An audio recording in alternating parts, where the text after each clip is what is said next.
Sup you beautiful people. Hope you've had a fantastic day. Welcome back to a brand new episode of What If Deku Wielded One for All Without Limits. If you guys enjoy this what if, comment down below and let me know. And go ahead and check out other what ifs in the channel after watching this video. Don't forget to shower some appreciation onto the incredible author responsible for this fanfiction. The link is conveniently waiting for you in the description box down below. Before we get into it though, don't forget to subscribe and leave a like, and also share this video with your friends. So let's start this video. The day after the Quirk apprehension test, Class 1 of the Hero course found themselves excitedly waiting for their second day of classes at UA High School. On their very first day, almost all of them had been pushed to their utmost limits under the threat of expulsion, just so their homeroom teacher could deem whether or not they should bother with them. Even though it had turned out to be a ruse in the end, the pressure all of them had felt had been very much real. That very homeroom teacher had also promised that today was going to be even more grueling and challenging than yesterday, so it was only logical that most of them were anxious for what was in store for them. There were a few key exceptions. Izuku, Momo, Ichako and Tenya had already talked about what was likely going to happen today, so even though they were excited about it, they were not fretting in nervousness. Momo, Izuku and Tenya, being academically oriented, were discussing many theoretical topics while Ichako just listening intensively to them with an expression of wonder on her face. Katsuki, being his confident and uncaring self, just sat back and scowled at the ceiling as he rested his feet on his table. To him it didn't matter what they were going to be doing today because whatever it was, he was going to make sure Izuku remembered that his place was beneath him by blowing him up until he died. The only one allowed to be number one was him, after all. And finally, the other ones that weren't exhibiting anxious behavior were the bi-colored hair teenagers he calmly sat reading, the guy that had an avian head, and the guy with the tail, both of whom were seemingly meditating, the tallest guy there, the one that had 6 arms, and was wearing a face mask, who wasn't doing anything in particular just sitting there with an even look in his eyes, and the girl that resembled a frog, who was looking towards the front with a blank expression on her face, had tilted and her index finger right below her mouth. It was when the three of them were listening to Momo as she explained how she could easily create about a dozen of fragmentation grenades, with just a complete breakfast's worth of fats, that Izuku perked up as he felt Aizawa entering his range of perception, and that was only because he was paying attention. Izuku's eyebrows went up into his hairline. What the hell? Not only does he feel smaller than he really is, but his presence is appearing and disappearing from existence at random intervals. What is it, Izuku-kun? Momo asked as she, being the one that knew him the longest, could tell that something had caught his attention within his range of perception. It's Aizawa-sensei, he replied and went to elaborate when he noticed that quizzical looks he was getting. You know how I can basically sense everything within my range of perception of the mantra aspect of my quirk, right?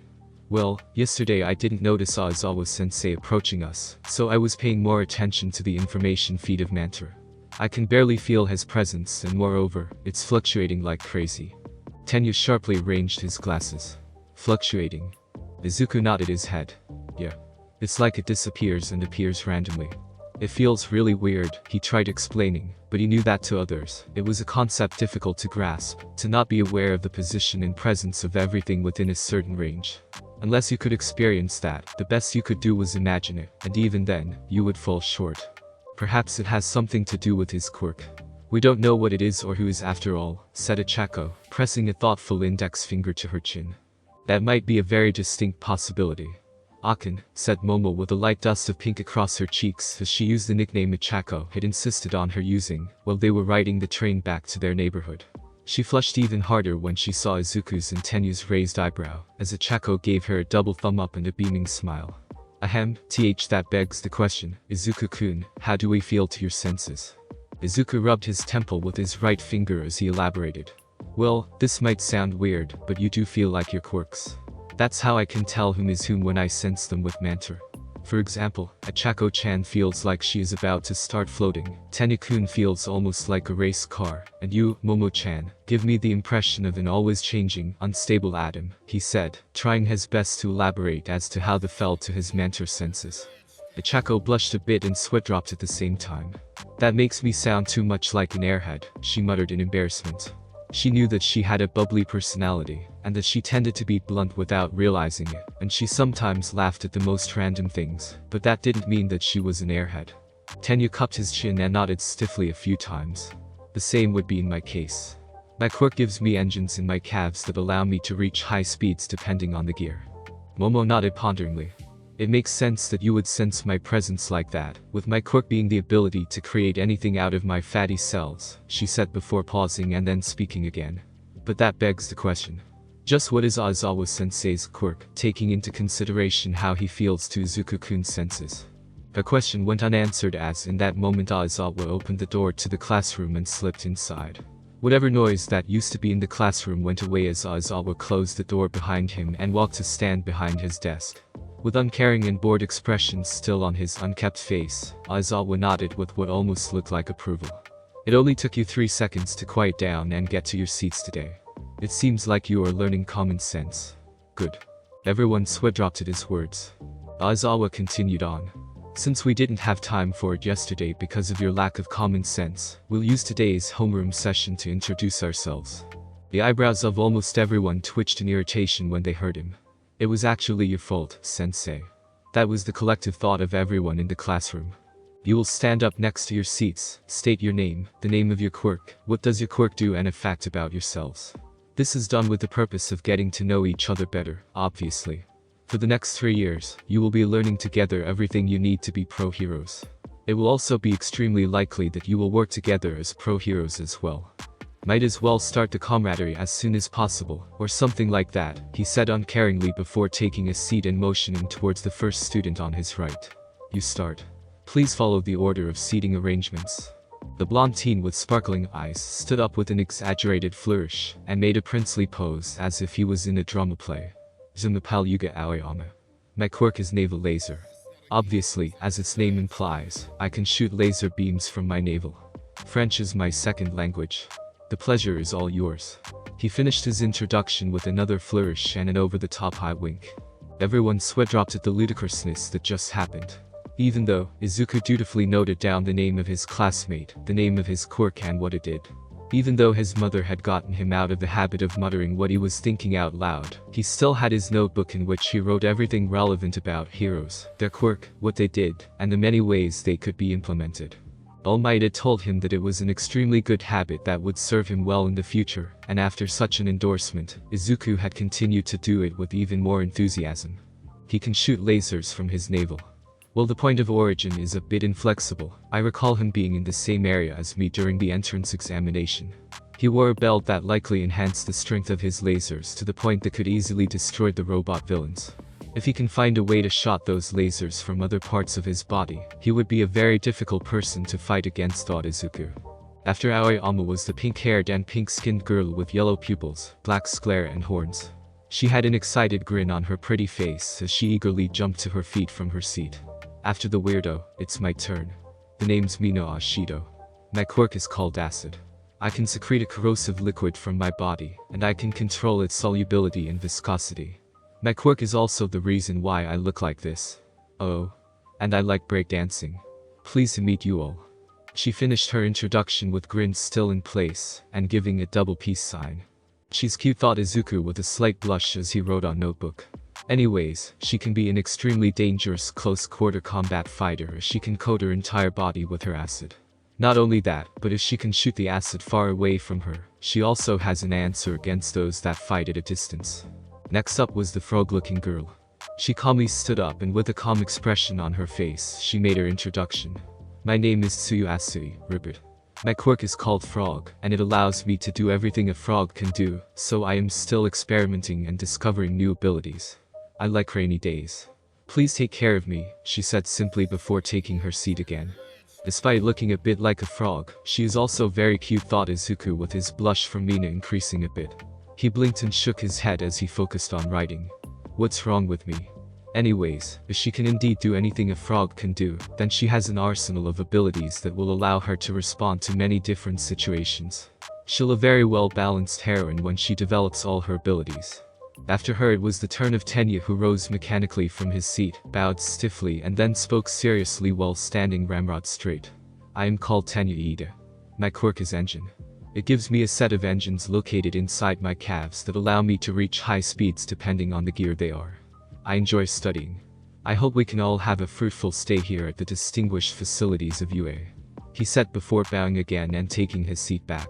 As serious and diligent as ever, huh? Izuku though with amusement, sharing a smile with Momo who giggled from behind her hand. Izuku could see that Ochako was trying hard to not burst out laughing. In any case, Tenu-kun's quirk is extremely formidable. It allows him to reach speeds that give him enough momentum to generate enough force to destroy the robot villains, and he is though enough to not hurt himself while doing that. He'll be a force to be reckoned with in the future. Ochako, who sat next to Tenya, was next. She stood up and smiled happily at everyone.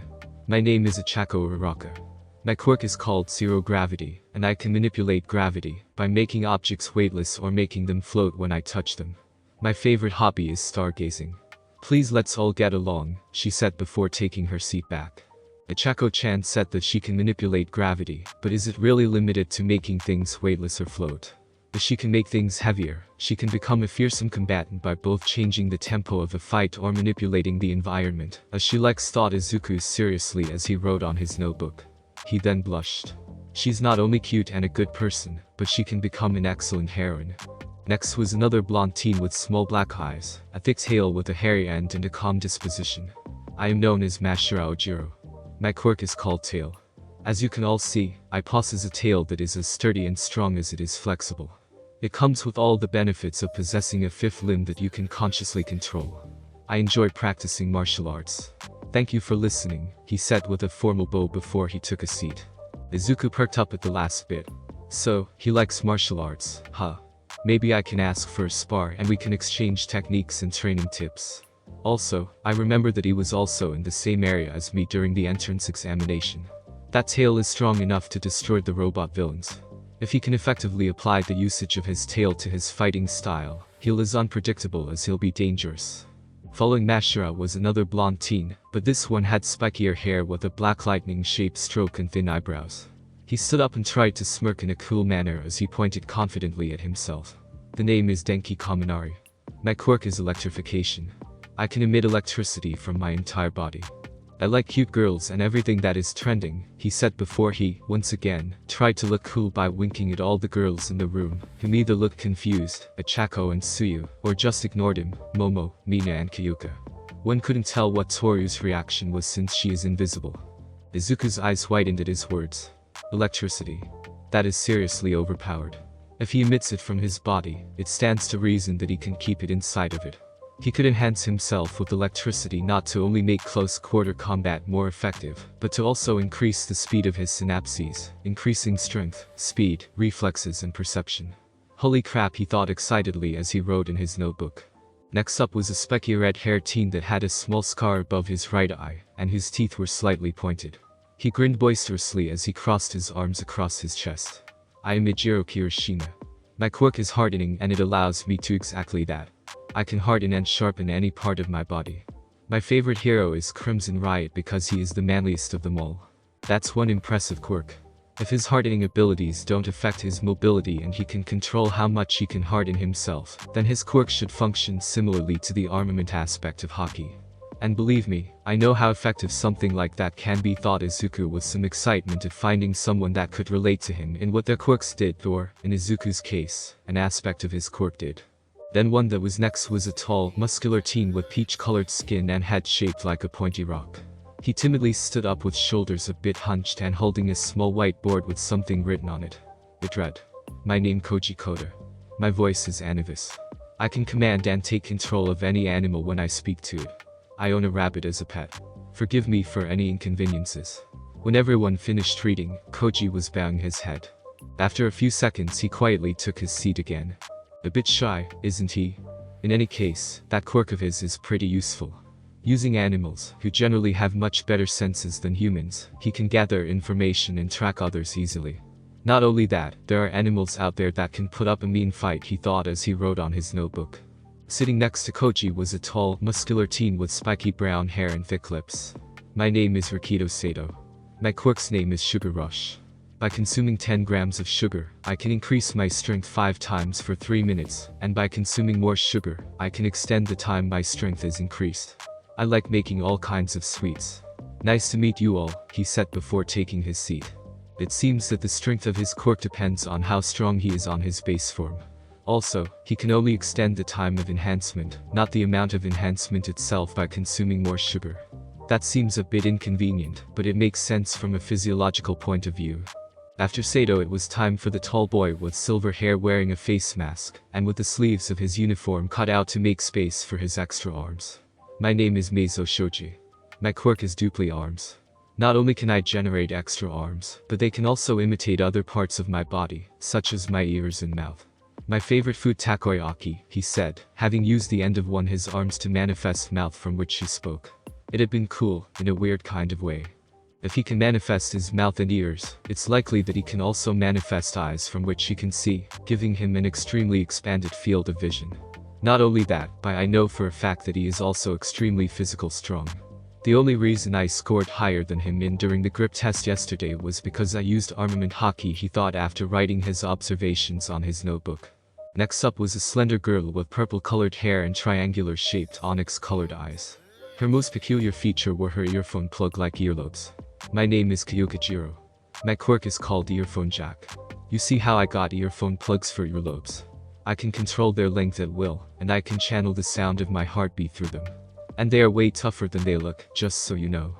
I hate players and perverts, she deadpanned at the end, giving Denki and Mineta, whom she had noticed had been ogling her and the other girls for quite a while, the evil eye. She is as cute as she is scary. What a combination. Thought Izuku, first blushing and then shuddering slightly, being glad that even though he could appreciate the female form as the hormonal teen he was, he didn't feel the need to blatantly ogle them. Yet. In any case, sound-based quirks are extremely useful, even more so if the frequency of the sound emitted can be adjusted at will. I'll come up with suggestions, if she needs any, after I see her use her quirk. The following to make his introduction was a tall teen with a lean physique, almond-shaped eyes and quite the large teeth, which were in display thanks to the friendly grin he had as he stood up. Yo. The name is Hantasero.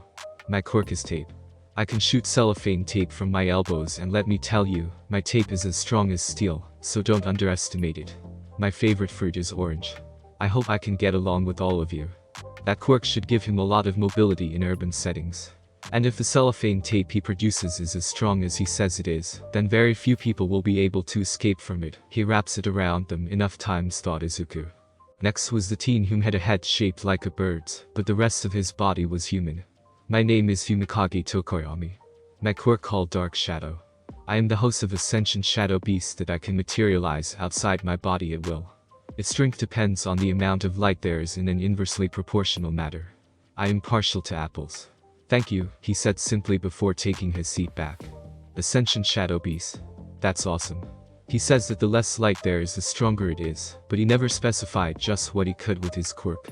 However, I'm willing to bet that it is extremely versatile and strong enough, even during daylight, to allow to get enough points to pass the practical portion of the entrance examination, thought Izuku, as he furiously scribbled the many possible uses Tokoyami could give his quirk.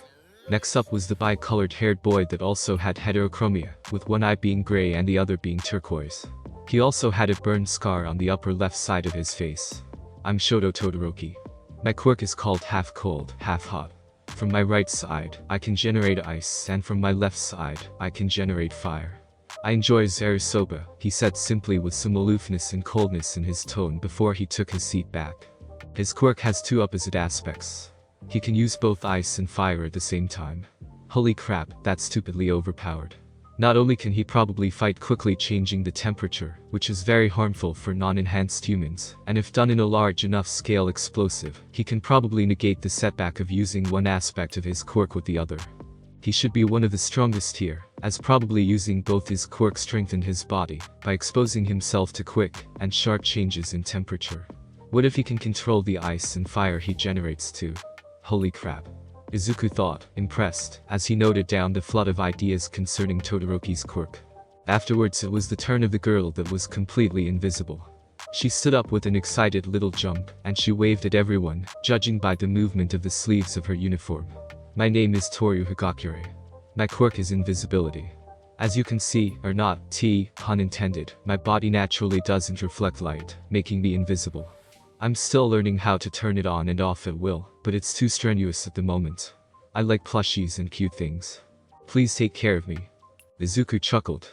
Even though I can't see her face, she has a nice voice and, if her uniform is anything to buy, a nice body too, thought Izuku before blushing and shaking his head. Serious, what the hell is wrong with me? Anyways, it seems like her quirk is light manipulation but limited to herself, and she can't control it quite yet. When she does, she'll be formidable.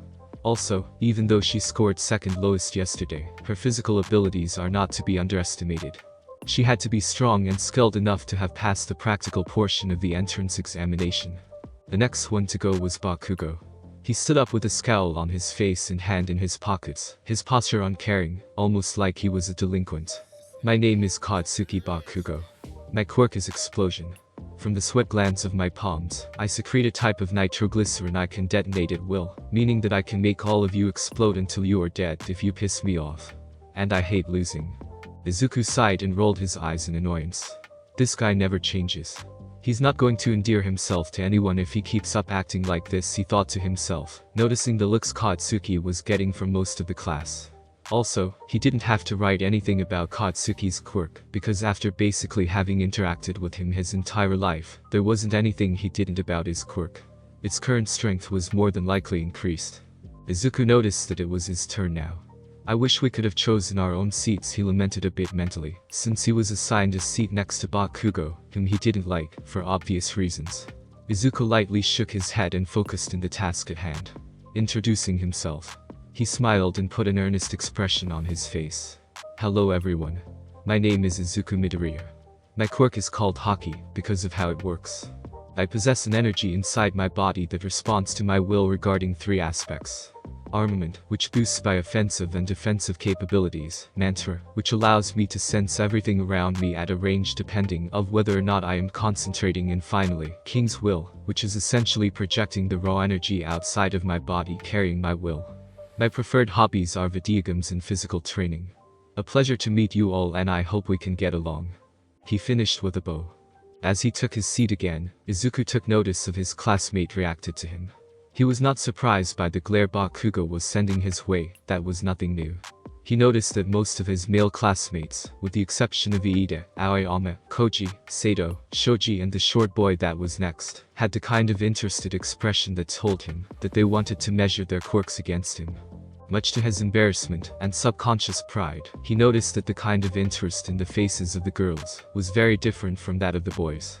Mina was shamelessly ogling him while giggling and grinning. Suyu was looking at him very intensively with her blank face and a dust of pink across her cheeks. Achako's quasi-permanent blush was a bit more intense as she looked at him with gleaming eyes. Kyoka was twirling a finger around her extended earlobes as she sent what she thought were discreet glances his way. He could tell that Toru was looking at him, because he could sense her face was turned his way, and Momo had a soft blush across her cheeks as she looked at him with tender eyes and a soft smile. Izuku blushed and ducked his head, but there was a smile on his face. He felt in a better mood out of the sudden after his introduction for some reason. Izuku Midoriya, who was running in the treadmill located in the training room that possessed all the advanced equipment All Might had procured for Izuku, felt the sudden urge to fist pump in victory, as her future grandbabies tingled with the force of a positive disturbance. Back with Class 1A. While Izuku suddenly shuddered and paled in horror inexplicably, the extremely short boy stood up and began his introduction. I am Minoru Mineta. My quirk is Pop-Off. My scalp secretes an extremely adhesive substance that takes the shape of balls that I can rip off at will without hurting myself. What I like the most is beautiful and sexy girls. He admitted shamelessly at the end with a perverted look on his face, as he turned towards his right and looked at Momo. In a sudden spurt of annoyance, a short and directed burst of King's Will shot out from Izuku and hit Mineta, making him stiffen in horror as he paled.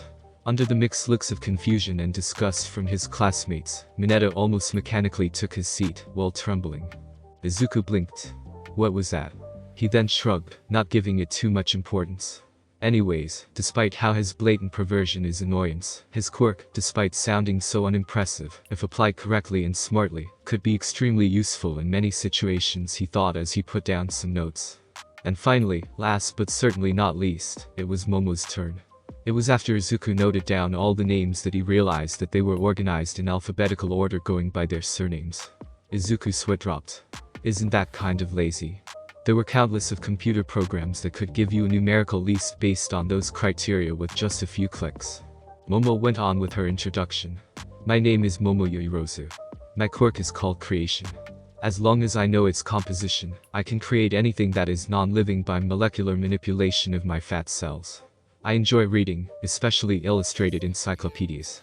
A pleasure to make your acquaintance, she said before bowing formally and taking back her seat. There was nothing he could say about Momo's quirk. It was literally the most versatile quirk in the class, and she was only limited by her imagination and the amount of material she had to work with. Izuku merely smiled at her, which she returned with her cheeks coloring a bit. Izuku ignored Mineta, who noticed this, and was giving him quite the jealous look. Aizawa stood up, his expression seemingly having not changed ever since he got into the classroom. Good. Despite some unnecessary boisterousness, you followed the instructions I give you. You are indeed learning common sense. As there is no more time to do something worthwhile during this period, I will take my lead. Please make sure to behave yourselves with the other teachers and do not waste their time. I would be very upset if you embarrass me. Oh, by the way, you can seat anywhere you like from now on, he said uncaringly before starting to walk towards the door of the classroom. All the members from Class 1 looked with mixed incredulity and annoyance, as he promptly left the classroom. He only cares about his reputation, was the collective thought. Seeing that they still had about 15 minutes before the next period, everyone went back to what they were doing before Aizawa arrived with a few key differences. The group of Izuku, Momo, Achako and Tenya had been joined by Mina, Tsuyu, Denki, Kirishima, Kyuka, Sero and Toru, whom were the most social of the class apparently. Katsuki scowled as he saw Izuku blushing and laughing nervously at something Mina said to him in teasing manner, as she repeatedly poked his bicep, the others expressing amusement at this. So, this king's will is what that damn nerd used to make me take a step back those times he glared at me. It's just another aspect of his quirk, huh? It doesn't fucking matter anyways. I'll kill him with my quirk until he is dead, and it gets through his stupid head that I am the strongest between us two. He thought furiously as he gritted his teeth. Todoroki, for his part, merely looked at Izuku with an even look on his face. Armament, mantra, and king's will. How interesting, Izuku Midoriya. The rest of the morning consisted of 2 periods of 1.5 hours each. The first one was English under Present Mick, and the second period modern literature under the hero known as Cementus. After the completely normal period of classes, noon arrived and all the students gathered at the mess hall for lunch, which was prepared by the hero lunch rush. Izuku, of course, despite paying attention during the classes and enjoying the first-rate, but cheap, cuisine was fangirling on the inside after meeting so many famous heroes. And much to his embarrassment, it seemed like Momo and Achako noticed this, as the former gave him a look of fond amusement, while Achako was trying her best to not burst out laughing. But after that was when the normal period ended, because after the lunch period, it was time for foundational hero studies. Back within Class 1A's classroom, everyone was so excited about the class and the fact that it was All Might who was going to impart it, that they were already seating in their preferred seats, now that they could pick whichever they wanted.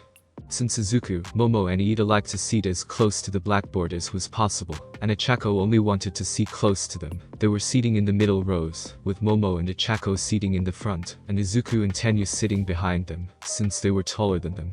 The ones that joined them after the introductions also sat around them. Hey haha. Everyone, but one, perked up in excitement when they heard the iconic laughter suddenly resounding seemingly everywhere. Izuku was the only one who rolled his eyes. Does he always have to do anything over the top? He muttered to himself with exasperation. I am Toshinori Yagi, in his All Might muscular form, wearing a skin-tight costume that consisted of a red top, blue pants, yellow gloves and boots with white accents and a blue cape with a red inner side, epically opened the door to the classroom, and stood there leaning forward with his massive chest sticking out with his cape somehow billowing forward, due to a non-existent breeze. Coming through the door like a normal person. Izuku's sweat dropped. How is that normal? With an air of excitement and cheeriness, All Might began to merrily march into the classroom towards the desk. I can't believe it. All Might is really going to be teaching us, exclaimed Kaminari in disbelief. That design is so Silver Age, commented Kirishima with a grin. There are style clashes, so much that it almost gives me goosebumps. The moment he stood in front the desk, All Might struck a flexing position that had him giving his back to the students. Foundational Hero Studies. He began as his entire body began to vibrate slightly. For this class, we'll be building up your foundations through various trials. This class is the most important one within your curriculum. The entire class, even a mildly exasperated Izuku, hung on his every word. With that in mind, All Might trailed off before suddenly turning to face them, making all of them flinch in surprise, striking an epic pose while holding a small piece of paper that had the word battle written on it. Let's jump right into it with the trial of battle. Izuku rolled his eyes again in exasperation. Of fucking course. Bakugo, who was sitting around the middle, began to grin in excitement. The trial of battle. All Might, grin widening, adopted another epic pose with arms and legs spread. Indeed. And to go with your first battle. He pressed a button in a device that he had pulled out from somewhere, as he trailed off, which resulted in several compartments hidden in the walls coming out. These compartments contained several metal suitcases, each one labeled with the name of each one of the students in the classroom. We have prepared the gear we had you send and requests to match your quirks. Our battle gear, exclaimed Sero. Awesome, shouted Kirishima in excitement. With the rumored funds and the development department that UA possesses, I'm not surprised they had everyone's costumes ready by the time classes started, thought Izuku with a slowly appearing grin, as he found the excitement everyone else was exhibiting contagious. Go get changed and we'll be ready to go. We will head to training ground beta. All Might epically turned towards the door with his cape trailing down behind his motion as he looked back at them over his shoulder. The garb you bring into the battlefield is vitally important, boys and girls. And remember, from here on out, you are all officially heroes. All Might stood epically with his arms crossed in front of the control buildings of Training Ground Beta as he waited for his students to come out. Even though he looked as confident as ever, inwardly he was a bit nervous. Even though he had more confidence in his teaching abilities after the 10 months he spent training Izuku, that was still a completely different situation from this one, in which he was responsible for 20 teenagers that will become the future heroes of Japan. I'll just make sure to teach them everything I was taught to the best of my abilities. Everything that I learned here and from Master and from Gran Torino-sensei, though severely toned down in the latter's case, should be more than enough, thought Toshinori to himself before nodding his head in resolution. He perked up and his grin widened when he saw the doors opening as his students walking towards him wearing their hero costumes.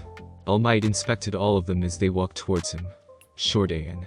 The only costume that's different is Izuku's, and it's the last one described, in case you wanted to skip reading about something you already knew. Yuga Aoyama's costume was violet in color, possessing the shape of a Lee Knight's armor with a glimmering cape, and also having a belt with a ring-shaped buckle that allowed him to use his quirk better. Besides that, he wore a wing-shaped visor. Mina Ashido's hero costume consisted of a purple and turquoise camouflage skin-tight bodysuit, and a tan vest with white fur on the collar. She wore a white mask and dark purple and tan boots as well. Tsuyu Asui's costume consisted of a green and black skin-tight suit with yellow linings, which imitated a frog's skin markings. She also wore goggles, gloves, and high-heeled boots with a frog-like design.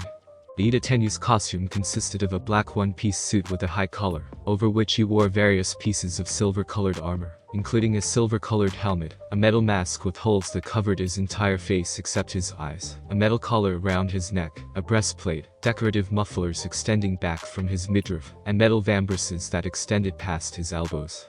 The costume includes specialized metal boots that extended up past his knees.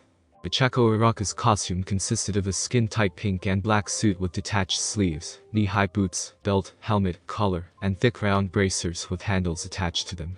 Ojiro Mashira's costume consisted of a white karate-like outfit with a partially furred collar and a hole behind for his tail. Denki Kaminari's costume consisted of a black jacket that he wore open with lightning patterns, a white shirt underneath, a belt, black pants with one stripe running down each leg and a headset. Ijiro Kirishima's costume had a vest that consisted of 2 shoulder pads that are shaped like gears that wrapped around his shoulders, while his chest was left uncovered. He and wore a skirt with a ripped pattern over pants with an R belt. He also wore a jaw guard around his mouth that looked vaguely similar to an animal's fangs. Koji Koda's costume consisted of short-sleeved and short-legged dark yellow and red bodysuit that had around the chest area a set of teeth, as if it was an open mouth, and matching shoes. Akito Sato's costume consisted of a yellow full bodysuit that had 2 holes for his mouth and hair to come out. He wore white gloves and boots and a utility belt around his waist. Meizo Shoji's costume consisted of a sleeveless shirt possessing 2 hues of blue that was attached to a face mask that covered the lower half of his face. He wore a belt with a bronze buckle that held up his light blue colored pants that were tucked into light blue colored boots that went halfway up his legs. Kyokajiro's costume consisted of a black leather jacket, a long salmon-colored shirt with several rips at the collar and bottom, black pants and boots with stereos in them. She also sported 2 small, red triangle facial marks just below her eyes, a plain black choker, and white fingerless gloves. Pantasero's costume consisted of a black full bodysuit with white designs across his mid-torso. The sleeves were likely left short so he could effectively use his quirk. He had white bands around his waist and thighs, and sported white boots with an orange trim. His sleeves ended with a matching orange trim, and he had 2 orange shoulder pads shaped like his elbows. He completed his outfit with a helmet similar in shape to a tape dispenser. Yumikage Tokoyami's costume seemingly consisted of only a dark robe with a purple tint that covered his entire torso and black boots. Shoto Todoroki's consisted of a simple white shirt, white pants, white boots, and gold-colored combat vest. He also had ice covering his left torso, arm, and head. All might suppose that the floating light blue gloves with pink lines and brownish-gray shoes was Toru Higakure, the girl that still couldn't completely control her light manipulation quirk, so she was always in a state of invisibility. Katsuki Bakugo's costume consisted of a fitted black sleeveless V-neck tank top with an orange X, with the top half bordering his shirt color. His costume also had a seemingly metallic neck brace fashioned and used as a collar with 3 holes in both sides. His sleeves reached from within his large grenade-like gauntlets to his biceps. His belt, which also carries grenades, held up his baggy pants with knee guards. Underneath those guards were black knee-high combat boots with orange soles and eyelets. His hero mask had large flare-shaped cloth. Minoru Minetta's costume was very simple. It had a purple shirt and mask with a yellow cape, pants, boots and gloves. Momoyorozu's costume consisted of a red leotard-like vest with silver linings and edges, and matching red boots. She sported a gold utility belt that matched a band that goes across her chest. Her vest leaves space open from the center of the collar to the waist above the belt. And finally, Izuku's costume consisted of skin-tight long-sleeve dark green shirt underneath a black-headed cargo vest that was left open. His hands were covered in black fingerless gloves, and his elbows were covered by red elbow guards. His black cargo pants with dark green lines going down the sides were held up by his red utility belt and were tucked into red combat shoes that reached above his shins, and his knees were covered by red knee guards. The last piece of his costume was a black and red breathing mask. Truthfully, the only part of young Midoriya's costume that has a special function is his breathing mask, which adjusts the concentration of oxygen accordingly, in order to keep young Midoriya's performance at its peak for an extended period of time, in the unlikely case he reaches the end of his stamina.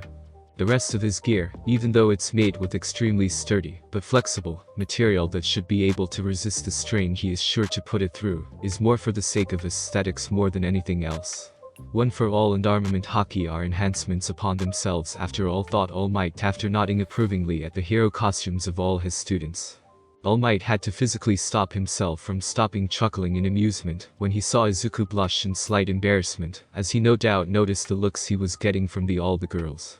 He almost lost it when he saw Izuku almost unnoticeably, and more than likely also subconsciously too knowing him, puffing up his chest in pride.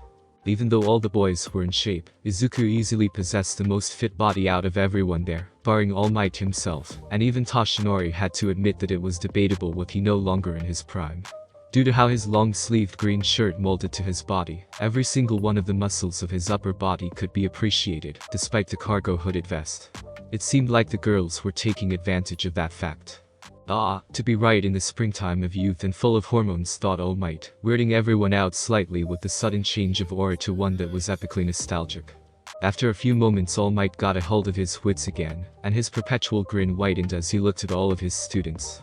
All right. Let's see what you are made of, you embryos. It's time for the trial of battle. I'm looking at everyone's styles. Very cool. He ended his dialogue with an approving thumb up in their direction, making all of them beam at him in eagerness. Uraka and Momo recovered first from enjoying how good Izuku looked in his costume, and they approached him. They were still lightly blushing though. Ichako was the first one to speak. That's a very cool costume, Deku-kun. It looks very practical too. She complimented him sincerely before blushing a bit and sheepishly rubbing the back of her head. I wish I'd drawn my request sketch a little better though. My costume ended up being both skin-tight and puffy at the same time. Momo chuckled and gave Ichako a once-over. I wouldn't worry too much.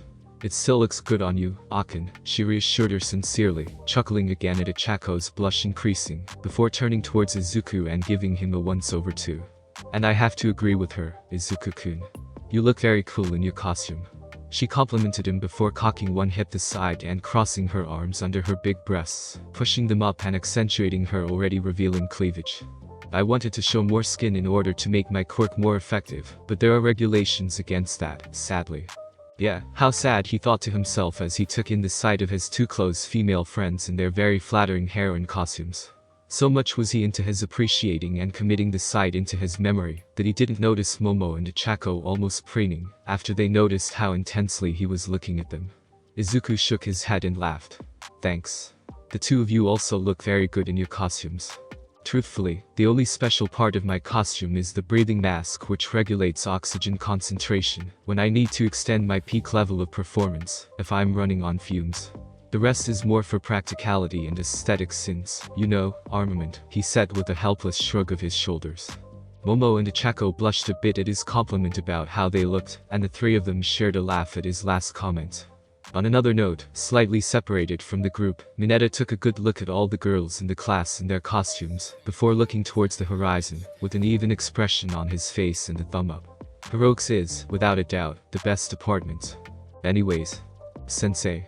Regarding the training grounds we'll be using, is it the same as the one we used during the entrance examination? Asked Tenya after robotically raising his right arm. If it wasn't for Mantra, his speaking patterns and his robotic movements, I wouldn't have known that it was Tenya-kun, thought Izuku as he looked at Tenya's costume appreciatively while nodding in a not bad fashion. It looks pretty dope though. Well, we will be using one of the urban training grounds in which the practical portion of the entrance examination took place. The setting will be different. This will be an indoor battle trial. Elaborated All Might after epically putting his hands on his hips. He raised a hand to his face and cupped his chin. Imprisonment. House arrest. The black market. In this quirk-saturated society full of government-backed heroes, any villain with a modicum of intelligence lurks in the shadows. With that in mind, for this test, you will be separated into heroes and villains for 1-2 team battles. As surprise rippled through the group of hero hopefuls, Suyu cocked her head to the side. What about the foundational training?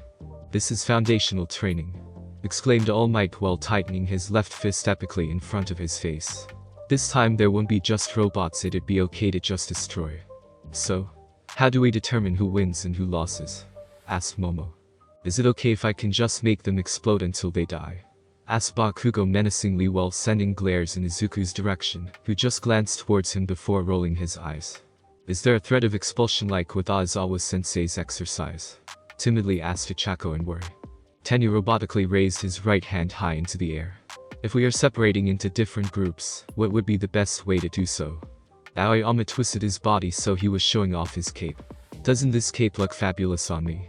With an epic drop of sweat trailing down his temple, a slightly shaking All Might almost looked like he was constipated. HNNN. I can't answer your questions if you ask them all at once. Izuku snorted in amusement when All Might pulled out a piece of paper from somewhere and began to read like it was a script. I don't know why it looks so fitting with his personality despite the image he portrays, he thought, having gotten accustomed to All Might's slightly ridiculous side after spending so much time together. Ahem. For this training we'll have some villains guard a nuclear weapon they intend on deploying. The heroes must stop them and their nefarious scheme before it is too late. If the heroes capture the villains or reach the nuclear core before the time runs out, they win. If the villains manage to keep the core the whole time or capture the heroes, they win. That sounds like Golden Age superhero stuff, thought Izuku as he committed the characteristics of the exercise to memory. All Might then pulled out a lottery box from somewhere and presented it to everyone. Your teammates and opponents will be chosen at random. Is that really how we'll do it? Asked Iida. Despite not seeing his facial expression, Izuku could tell that Tenya had an incredulous expression going by the tone of his voice. He got Tenya's attention by tapping him on the shoulder. Remember, the pro heroes are often to form impromptu with other heroes they have never worked with before, Tenya-kun, so this is more than likely to get us ready for when we have to face a situation like that in the future, he explained, loud enough for everyone else to hear in case they had the same doubts as Tenya. Tenya's eyes expressed his understanding. Ah, I see. Always with our eyes on the future, are we? He trailed off before sharply turning towards All Might and robotically bowing exactly 90 degrees. I apologize for my ignorance. All Might looked a bit uncomfortable, much to Izuku's amusement, with Tenya's stiff diligence and formality as he turned around epically. Anyways, let us begin. Everyone went to draw from the lottery box in order to determine each other's teammates. The teams ended as such. Team A, Izuku Midoriya and Tsuyu Asui. Team B, Shoto Todoroki and Meizo Shoji.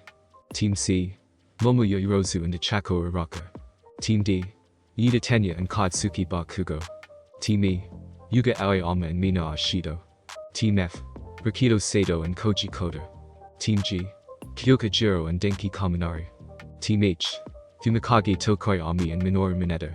Team I, Toru Higakure and Ojiro Mashirao. Team J, Ijiro Kirishima and Hanta Sero. Mu, I wanted to be in a team with Deku-kun. Thought Ichako with a pow before perking up and beaming towards Momo. We are in a team together. We must be linked or something.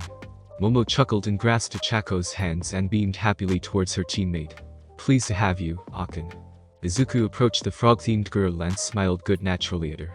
It seems we are in a team together, asked Sui-san. Let's do our best. Tsuyu, with an almost imperceptible blush across her cheeks, tilted her head cutely and nodded. Jiro. Izuku blinked. Jiro.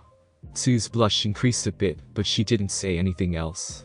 All Might then pulled out two of the lottery boxes from somewhere. One colored white, labeled heroes, and the other one colored black, labeled villains, and he reached epically into each of them with one hand to pull the selections for the team that would fulfill each role in the mock exercise. And the first two pairs to do combat will be the following. All Might pulled the results out and epically presented them to everyone. Pair A will be heroes, and Pair D will be villains. Katsuki perked up at this, and a savage grin began to appear across his face. Izuku, for his part, remained impassive. All Might approached the four students that will be the first participate in the trail of battle, and epically motioned with a flourish towards the building in which the exercise will be held. This scenario has the villains inside the buildings first. Then, after 5 minutes, the heroes will be let in as well. Everyone else will be able to watch what unfolds through the surveillance cameras. This will allow young Bakugo and young Ida to get inside the heads of villainkind. This is a practical training exercise, so go all out without fear of injury. Though naturally I will cut things short if they get out of hand, he said, his eyes flickering towards Izuku in a way that only the ninth bearer of One for All got. He understood the message right away. Give the three of them a fair chance and try not to accidentally bring the building down. Got it, thought Izuku a bit sarcastically, but he gave a small nod to All Might while ignoring the almost vibrating Bakugo. Is everything understood? Asked All Might.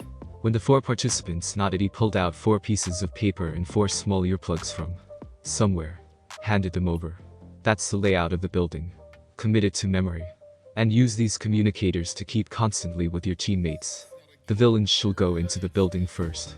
The heroes will do so after 5 minutes. The rest of you follow me to the control room so we can observe everything. Having decided to put the nuclear weapon on the top floor, believing that it would give them the most advantage, Katsuki and Tenya stood there waiting for the 5 minutes to be up before the heroes had to enter the building. It might just be a training exercise, but it still pains me to be a villain, commented Tenya as he rasped his knuckles against the nuclear weapon. Though I suppose I just have to defend this thing. It's very realistic. Very is made of paper match. So, a few feet away, with a savage grin on his face, Katsuki glared at a wall. You still think your quirk is superior to mine, huh? Tenya heard this, and he sent a deadpan look in his teammate's direction. I know it won't matter, but I personally saw Midoriya-kun destroy the humongous trap villain with a single punch with no signs of exhaustion, after having rampaged through the training grounds during the entrance examination, destroying the other villains like it was nothing. If I were you, I would consider your idea of just charging towards him head-on. It doesn't fucking matter. Snarled Katsuki as his savage expression intensified with a glare. I'll show that fucking nerd that he ain't better than me. Tenya could only shake his head and exhale in exasperation. I noticed that Bakugo has a lot of aggression towards you, Midoriya-chan, even though you don't seem to care much about him, commented Tsuyu after confirmed that she memorized the layout of the building. Izuku, having done the same, snorted. That's putting it mildly. I'm pretty sure the moment the exercise begins he will head straight towards me. His pride blinds him. Maybe we can use that to our advantage. He mused before blinking and focusing on Tsuyu with an impressed expression on his face. You are pretty perceptive, asked Sui-san. A bit of color appeared across Sui's cheeks at what knew was an implied compliment. It one of my many talents, she admitted without boasting, but also without playing it down. Izuku thought that there were few people that could do such a thing. And please, call me Tsuyu, all my friends call me that. Such a talent is great for a heroine, he complimented, and he smiled when he managed to catch her slight embarrassment. If we are to be friends, then I'll extend the same courtesy and request you call me Izuku. Tsuyu nodded, a pleased expression on her face. Jiro. She then tilted her head cutely to the side and put a finger against her chin. Why are you so sure Bakugo will head towards you after you the moment the exercise starts? Izuku sighed a bit before crossing his arms across his chest. The only reason it looks like I don't care much for Katsuki is because I'm mostly ignoring him. Truthfully, I can't stand his guts. We have known each other for more than a decade, and he took a turn to the worst when his quirk manifested. He became an arrogant bully, and I was his target most of the time until I developed my own quirk and got the means to defend myself. Be that as it may, because I didn't flaunt my quirk around he still believed me quirkless until I saved him during the incident with the mud villain that happened about 11 months ago. In his mind, that was me saying that my quirk was better than his and my general dismissive attitude towards him, and me getting higher scores than him during the entrance examination, and yesterday's quirk apprehension surely didn't help. He will see this at the opportunity to set me straight. Tsuyu nodded in understanding. I take it that you are pretty sure you can beat him. Izuku nodded. I am. As much as I don't like Bakugo, I have to give him the props he deserves. His quirk is extremely powerful, and he is very skilled in using it in a way that make it being more than just generating explosions from his hands at will. But, Tsuyu prompted, knowing that Izuku still had more to say. Izuku shrugged his shoulders. I am just better than him. And my quirk is stronger than his too, he stated it as if it was a simple fact. You are pretty confident. Tsuyu made sure to ignore the part that told her she found that trait extremely attractive. Izuku nodded his head again. In this case, I have every reason to be, he said with a laugh before he gave Tsuyu a curious and eager smile that had her slightly blushing. So, you didn't specify earlier during the introductions, but what exactly your quirk allows you to do? I might have a few ideas that will go perfectly with how Katsuki will act during the exercise that we can use to our advantage. Intrigued, Tsuyu poked her chin and tilted her head to the other side. No, watch carefully and strategize on your own. Thought All Might as he and the other students stood up in front of the many monitors that would give them visuals of what would be happening. He would be the only one getting an audio feed to go with the visual one, however.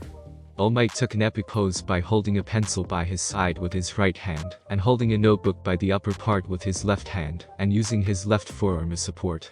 I just hope young Midoriya doesn't go over the top and performs at roughly the same level of the other three, so the exercise can be effective. Here he is just another student of mine. Do not expect any favoritism from me. I'll grade him just as harshly as the rest. Izuku, having adjusted his breathing mask so it covered the lower half of his face and pulled up the hood of the cargo vest over his head, only had his closed eyes showing as he sat in a chair in the middle of a long hallway leaning forward, resting his forearms on his knees, and letting his hands hang limply between his legs. After a few moments his eyes slowly opened and not a second later Bakugo appeared around the corner sporting a savage grin on his face. So, you were expecting me, huh, Deku? He shouted as he held his palms at his side as he leaned forward a bit, making the show of igniting a few repetitive, small explosions from his hands. Izuku said nothing. He just continued to stare at Katsuki with an even expression on his face. This didn't suit well with the explosion quirk user. Play represent by Pet ID feet. Deuce Poppy. Bakugo snarled savagely before thrusting his arms back and producing a series of explosions that propelled him at speeds towards Izuku. Don't fucking look down on me, you fucking nerd. Izuku's response was to grab the back of the chair, using his hold on it to flip his entire body backwards, and he used the motion to put the chair in between them, by pulling it into the air as he jumped backwards. That's not going to work, shouted Bakugo as he put his left hand forward the moment he was within reaching distance of the airborne chair, and he obliterated it with an explosion, creating a ball of dark smoke.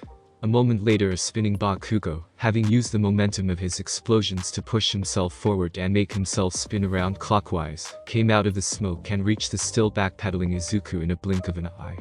Thanks to his spinning he gathered momentum to attack Izuku with his right hand. However, before Bakugo could react, Izuku changed the direction of his footwork without pause, and stepped into Bakugo's space. In the same motion he turned around following the same direction of Bakugo's spin, used his right hand to grab Katsuki's extended right arm by the forearm, and continued with the motion to slam Bakugo's back solidly and with authority against the wall. Did he fucking read me? That was the only thing that went through Bakugo's mind in that moment. Gah! That was the sound that came out of Bakugo's mouth as spit flew out of it due to the force of Izuku's vertical counter-slam. It had carried enough force that for a moment Bakugo's vision got a few spots when his head also smacked against the wall. Gritting his teeth, the explosion quirk user turned pained eyes towards Izuku, who was still holding his arm, only to grow furious at what he saw.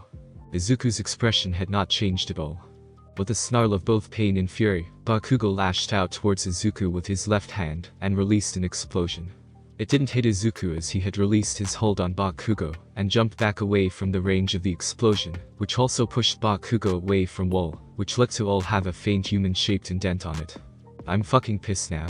Just keep guarding this stupid thing, shouted Katsuki before he used his explosions to launch himself towards Izuku, this time lashing out with roundhouse left kick towards the side of Izuku's head. The Haki user just leaned his upper body back enough to let the tip of Bakugo's boot to miss hitting his breathing mass, before he pushed himself forwards to hit Bakugo in the middle of his back, with the right Spartan kick, when the momentum of his missed roundhouse kick left him facing away from Izuku, that sent Katsuki sprawling into the ground, face first with a grunt of pain. Fuck. Snarled Katsuki as he pushed himself towards his feet and turned around to face Izuku with an enraged expression on his face. Why aren't you using your quirk, you shit? Do you think you are fucking better than me, huh? Izuku, his eyes were still calm and collected, responded by slipping into his fight stance, which had Bakugo tensing in preparation.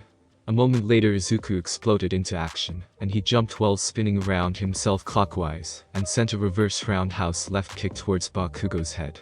Katsuki grinned as he leaned to the left to evade the kick, but the expression was wiped from his face when Izuku, while still in the air from his first motion, sent a snap kick with his right leg that caught Katsuki right across the face. Bakugo held his nose as he stumbled back with his eyes strained in pain, and to prevent the reflexing tears from falling down. He shook the pain away as he saw Izuku jumping back to his feet after falling on his back to the floor, due to the adjustment he had done to his body, in order to get that loss hit. His anger grew even more, if it was possible, when he saw the unchanging expression on Izuku's eyes. Stop looking at me like that, god fucking damn it. I'm above you. He snarled before he used his explosions to shot himself towards Izuku at even greater speeds than before, and reached him in a blink. Bakugo lashed out with his left hand, and when Izuku reacted to evade and counter, Bakugo twisted his hand suddenly, so it was facing downwards, and released an explosion that changed his trajectory, so he flew above Izuku in an arc. Read this, you fuck. He thought with triumph the moment he was behind Izuku, and he lashed out to release a point-blank explosion to his back. Katsuki, however, became shocked when his hand found nothing but air. What? He thought frantically as Izuku seemingly disappeared from his sight only for his eyes to bulge out, as his out was forced open with spit flying out from his mouth. Gah. Izuku had ducked down under his attack, and while he was still crouching down, almost directly beneath Katsuki and his form being covered from Katsuki's sight due to his grenade-like gauntlets, he turned around and leaned back, supporting his body with his flexed right leg and right hand. Then he pushed himself using his right leg and right arm to deliver a rising kick right to Bakugo's upper abdomen. The explosion quirk user was sent flying up and away, and he landed on his back a few feet away. Izuku calmly rose to his feet as he watched almost uncaringly as Katsuki held where he had hit him in pain. Izuku reached towards his earpiece with his right hand and pressed it as he watched Katsuki slowly get a hold of himself. Are you in position, Tsuyu? A short burst of static was his answer before he heard of his teammate. Jiro. Izuku nodded. Good. Prepare yourself and wait for the signal, over. Roger that, over. Bakugo, who heard Izuku speaking into his communicator, felt like his entire circulatory system was filled with the nitroglycerin-like substance he used to create his explosions, and he gave a snarl scream as he jumped to his feet, ignoring the throbbing coming from the places he had taken damage, and he put his left arm forward, pointing directly towards Izuku. Don't you fucking keep looking down on me, Deku. You are just a stepping stone to me. I'm going to fucking make you die, you stupid nerd. He reached for the safety pin that hung from the distal end of what acted as the safety lever of the grenade design of his gauntlet. For the first time since the fight started, Izuku's expression changed and they narrowed. They're separating before entering the building. asked Chako curiously as one of the screens showed Izuku, after adjusting his mask and putting the hood over his head, entered the building through one of the first floor windows, while Tsuyu began to crawl up the wall, using one of the abilities granted to her by her quirk. It seems like they predicted how Iida and Bakugo would act, commented Kyuka as another screen showing Tenya staying in one of the floors of the top floor, while Katsuki barely waited before the start of the exercise was announced before he began to make his way down. More than one was amused when Izuku actually got a chair and sat down on it to seemingly wait for Bakugo in comfort. That's not surprising. Izuku-kun has known Bakugo for more than a decade, and they attended the same schools. Despite Izuku quite disliking Bakugo, having spent so much time coexisting with someone will allow you to give accurate prediction of how they would act, commented Momo. Mina chuckled. That's true. I can't blame Midori-kun from disliking Bakugo with that attitude of his, she commented before she sent Momo a teasing grin. You sure do know a lot about him, yeah Momo? Something you want to share, eh? She nudged the taller girl teasingly, even though she felt a bit jealous of her because of that. Momo blushed prettily. We have met each other a week before the entrance examination when he helped me fend off 3 assaulters the day I came to the prefecture. We hid it from there and became good friends, that's all. She waved her hands cutely, even as she wondered whether or not she liked the nickname the pink-skinned girl had given her. Look. Bakugo reached Midoriya. They are about to get it on, exclaimed Kirishima with a grin. They all watched how the first exchange between them ended with Katsuki getting slammed into the wall. Wow. Just like a professional martial artist, exclaimed Chako with wide eyes. Indeed, nodded Mashira with an impressed expression after analyzing the movement. It's even more impressive when you consider that Midoriya also timed his own spinning, and threw with the spinning speed that Bakugo had, in order to make the most of use of Bakugo's own momentum, maximizing the damage of effectiveness of the technique, he commented, inwardly planning to ask Izuku about having a spar so they could exchange techniques, having recognized that he was also a martial artist. Then they watched the second exchange in which Bakugo attempted to kick Izuku on the head, only to be denied solidly before Izuku hit Bakugo with a kick of his own, the look to have come out of nowhere. Damn! Exclaimed Kirishima, Denki, Sero, Mina and Kyuka when they saw that. The level of athleticism, body control and reflexes required to pull off something like that has to be insane, commented Tokoyami with an impressed tone of voice. They watched their third exchange in which they were impressed by Bakugo using his explosions to suddenly change direction, showing that he had an impressive control of his quirk, but it all paled in comparison to what they felt when they felt Izuku ducking down and evading Bakugo's attack without looking before countering with a rising kick directly from the floor that sent Bakugo flying away. What the hell? Muttered Mineta in disbelief. Holy shit! Exclaimed Kirishima. You guys are noticing the same thing as me, right? Midoriya trailed off Aoyama in somewhat of shock. Has yet to use his quirk, finished saying Todoroki, his arms crossed. That's not necessarily true, pipped an All Might after he heard that. And I'm thankful for that. Otherwise this exercise would have ended before each one of them could have done their part to deserve a grade. Thank you, young Midoriya. What do you mean by that, All Might? Asked Toru curiously. You all recall how Izuku's quirk has 3 aspects, right? Momo asked everyone, and when they nodded she continued to elaborate. He might not be using the armament and King's Will aspect of it, but he is most certainly using the mantra aspect. During the introduction he said that his range of perception varied depending on how much attention he was paying to his senses, but, since our senses are always working normally, Izuku possesses a passive range of 100 feet that extends in all directions and never varies. Within that range he can feel everything as it is happening, she explained. That explained how he evaded Bakugo's last attack, but isn't that kind of unfair? Asked Kaminari rhetorically with a jealous chuckle. Absolutely, agreed everyone else without hesitation. Everyone then watched how Bakugo got angrier when he saw Izuku reaching towards his communicator and speaking to Tsuyu, which made everyone remember the frog-themed girl, and they looked for her in the screens, only to see that she was now inside the building, and was glued to the ceiling right next to a door, as she responded to whatever Izuku was telling her, before the explosion using quirk aimed his gauntlet at Izuku. All Might saw this and, hearing what Bakugo was saying, grew a bit alarmed. I can't believe young Bakugo will go that far against his fellow students in a situation like this. That was what was expressed by more than one when they heard All Might's words. As your foundational hero studies teacher, I know the specifications of each and every one of your costumes. Young Bakugo's gauntlets allow him to store a great amount of his nitroglycerin-like palm sweat, increasing the range and force of his explosions exponentially. In such a closed space, the power of the explosion is also greatly enhanced further. The eyes of everyone widened when they heard this. All Might Sensei. This is just a lesson. You must stop this before Midori is seriously hurt or worse, cried Mina with wide eyes, most of the other students nodding in agreement with her. All Might shocked everyone when he just grinned. Ah, there's no need for that. Well, I am shocked about the lengths that young Bakugo will go when his pride is wounded. I'm not worried about young Midoriya one bit. Hey ha ha ha ha ha. He even laughed epically at the end. What do you mean by that, All Might? Asked Hiroshima incredulously. All Might just chuckled and turned his attention to the screen, prompting everyone else to do the same. You'll see. Die motherfucker. With that shout, Bakugo pulled the safety pin with a crazed expression on his face, and an explosion of gigantic proportions was produced by his gauntlet that completely covered the entire hallway with its blast. It was so strong that all the windows from that side of the building and some of the windows of the same side of the adjacent buildings exploded. Also, the power of the explosion was enough to destroy the walls of the hallway. Bakugo laughed almost manically as he looked at the lingering flames of his explosion. Do you still believe you are better than me? Think again, Deku. Use your fucking quirk.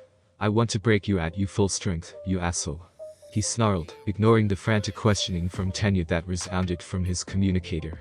As the flames began to die down, Bakugo could see a darkened silhouette that could only be Izuku, that was slowly becoming more distinct, and his smile died down when he noticed that he was standing in the same exact spot he was before he released his explosion. Bakugo's eyes widened in disbelief when the flames and the smoke died down enough so he could discern the form of Izuku.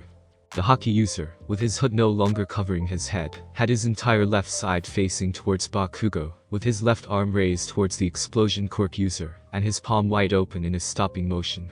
The reason why Bakugo was just rendered speechless was because the entire left side of Izuku, costume included, was covered in the shiny blackness of armament Haki.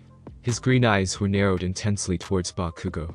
The explosion had scorched the floor, but starting from where Izuku stood, in a triangularly spreading manner, the floor was from scorched damage, and where the intact floor met the walls of the hallways, there was also lacking destruction. From that point the hallway was perfectly intact. Katsuki trailed off Izuku seriously, speaking for the first time since the start of his fight with Bakugo, as his armament Haki began to recede away, as if being slowly sucked by the tip of his fingers. You seriously tried to kill me right now, didn't you? Gritting his teeth, Katsuki growled with anger and hate. Oh yes, I fucking did. Otherwise you wouldn't have used your quirk. You would have kept looking down on me. Izuku's eyes narrowed even further. I see. Congratulations then. You managed to blow my HUD back before I stopped your trump card without effort, he said with any kind of infliction of anything other than statins effect in his voice. Are still fucking mocking me. Bakugo almost screeched in hatred as he raised his right arm this time, and aimed it towards Izuku, ready to pull out the pin and cause another similar explosion. The moment Bakugo began to pull the pin, in a show of insane speed, Izuku exploded forwards, cracked the floor of the hallway, and reached a wide-eyed Bakugo, just before the safety pin was completely pulled out. Izuku, with his hand up to his elbow covered in armament Haki, covered the exit point of Bakugo's gauntlets, just before the pin was completely out, which meant that Bakugo couldn't have stopped what happened next.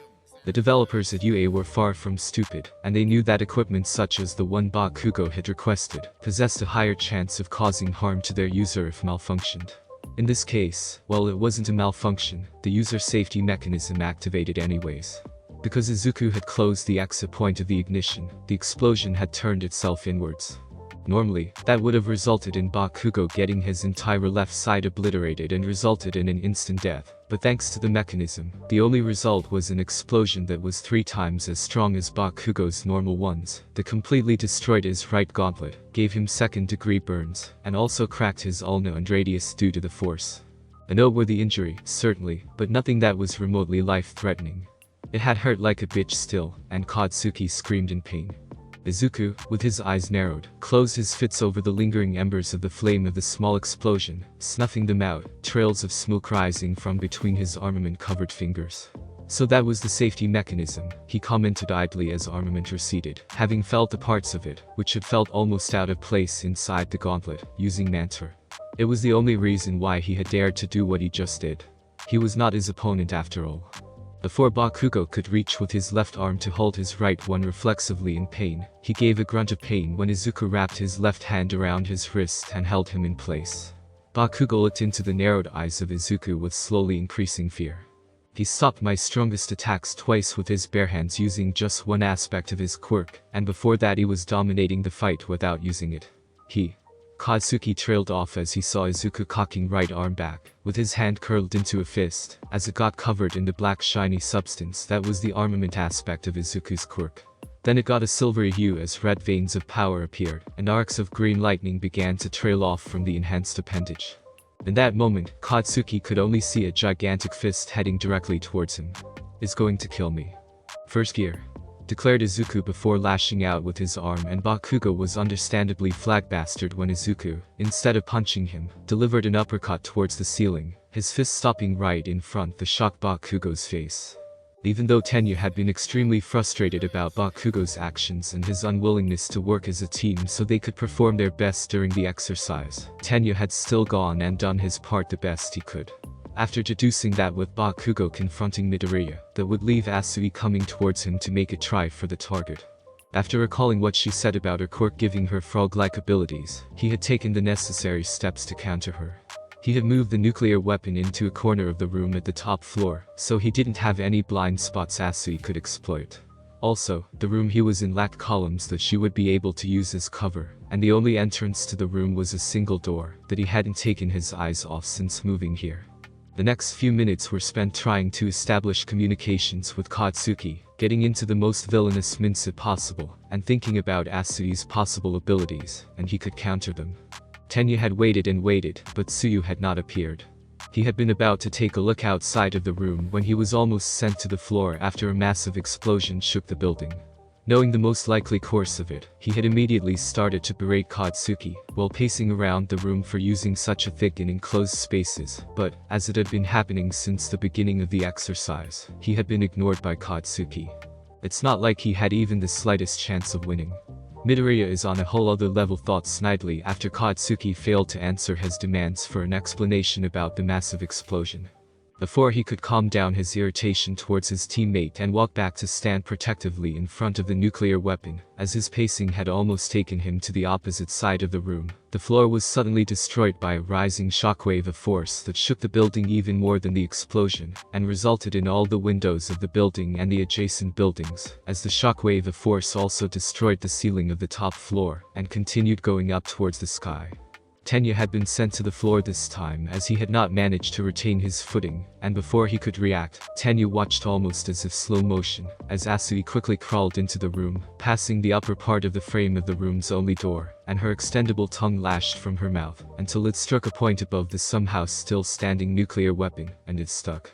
Tsuyu then used her tongue to pull herself towards the weapon, and she landed solidly on the upper part of it, sticking to his surface in a manner that resembled a frog. Tsuyu reached towards her earpiece. Nuclear weapon successfully retrieved. The plan was a resounding success. Nuclear weapon successfully retrieved. The plan was a resounding success. Bakugo heard the voice of Tsuyu coming from Izuku's communicator, but he barely reacted with a twitch, as he fell almost limply to the floor ass first after Izuku released the hold he had on his wrist. Bakugo's face seemed to be perpetually stuck in a shocked expression as he kept looking up, his eyes not leaving the side of the gigantic hole Izuku had punched through all the surfaces of the building, to the point that the sky could be clearly seen.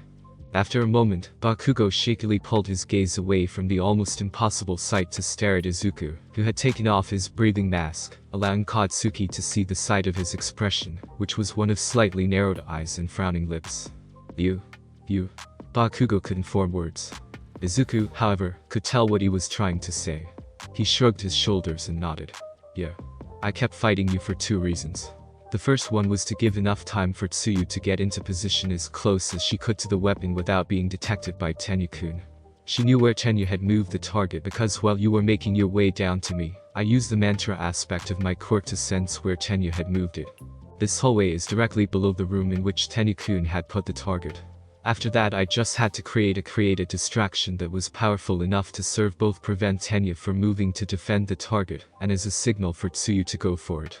Bakugo was speechless. Izuku then continued speaking as he continued to look down at Katsuki with his narrowed eyes. And the second reason was to show you. To show you that there will always be someone better than you, no matter what your pride tells you. And that you have to stop letting something as stupid as a wounded pride to cloud your judgment, because if you allow it to happen in the future, the consequences will be far worse than just a failed training exercise, finished Izuku before he turned around and began to walk away from the downed Bakugo. I hope you learned your lesson. Still unable to form words, the still shell-shocked Bakugo could only stare at Izuku's suddenly abnormally wide back as he walked away. All Might's voice suddenly resounded through the many speakerphones that littered the floors of the building. The hero team wins. Thank you so much for joining me on this incredible journey today. I hope you enjoyed exploring the fascinating what-if scenario of Deku. The possibilities were truly mind-blowing. If you found this video entertaining, don't forget to give it a thumbs up, share it with your friends, and subscribe to the channel. Your support means the world to me and inspires me to bring you more captivating content in the future. Stay tuned for more exciting what-if stories and other amazing videos coming your way. Until next time, take care, stay curious.